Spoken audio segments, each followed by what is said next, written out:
Car culture thrives on heated opinions, but the loudest voices in the room are often completely wrong about the engineering. We tend to judge vehicles by their horsepower numbers or their marketing, ignoring the mechanical reality hiding right underneath the sheet metal. Take the Mazda Miata. For decades, a vocal segment of gearheads dismissed it as an underpowered, unserious hairdresser's car. This diagram illustrates exactly what critics missed. Mazda engineered the Miata with a 50-50 weight distribution and short wheelbase, prioritizing balance over brute force. When cornering, that even weight distribution keeps the car stable, allowing you to push its absolute limits without losing control. Achieving that level of accessible, razor-sharp handling precision is a significant engineering triumph, regardless of the car's horsepower. If the Miata was dismissed, our next car was outright condemned.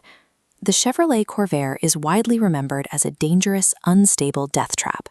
That reputation stems almost entirely from a single source, Ralph Nader and his book Unsafe at Any Speed, which claimed the Corvair's rear swing axle suspension made it uniquely prone to rolling over.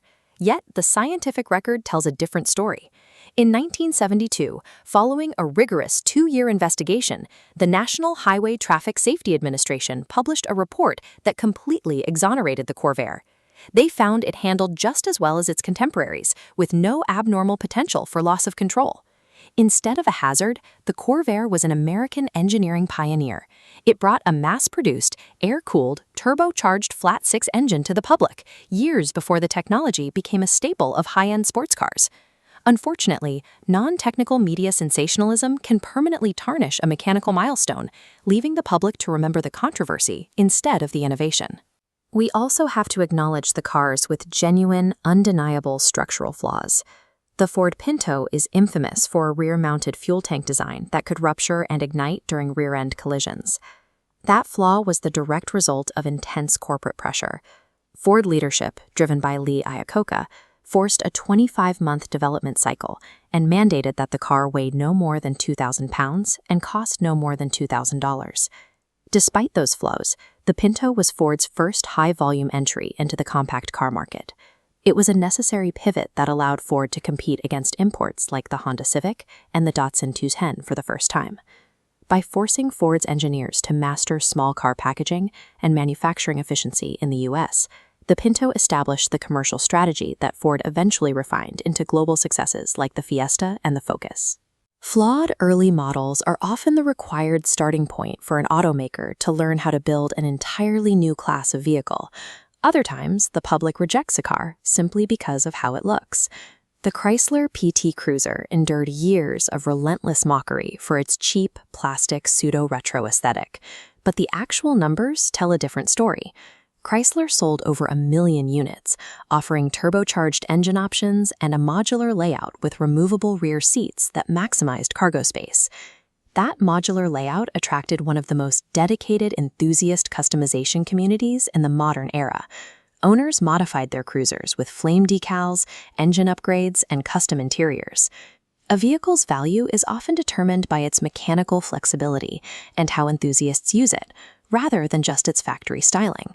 We are seeing a similar aesthetic backlash today. The Tesla Cybertruck serves as a modern lightning rod for criticism, largely due to its heavy, brutalist, low-polygon stainless steel design. Contrast those visuals with the performance data.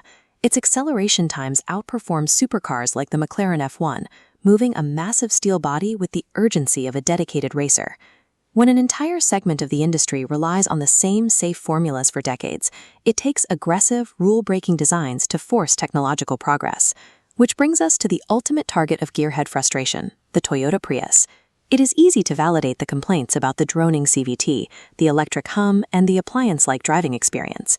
This chart illustrates the Prius's engineering triumph, high thermal efficiency compared to standard internal combustion engines.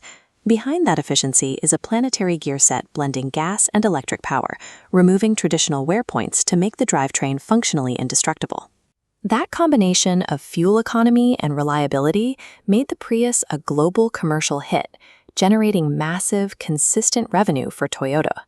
The profits generated by millions of practical, boring hybrid hatchbacks directly fund Toyota's racing programs and the development of high-performance cars that purists actually love. Automotive history is often written by public opinion, but engineering reality keeps the industry moving. The cars we are told to hate are often the most important ones on the road.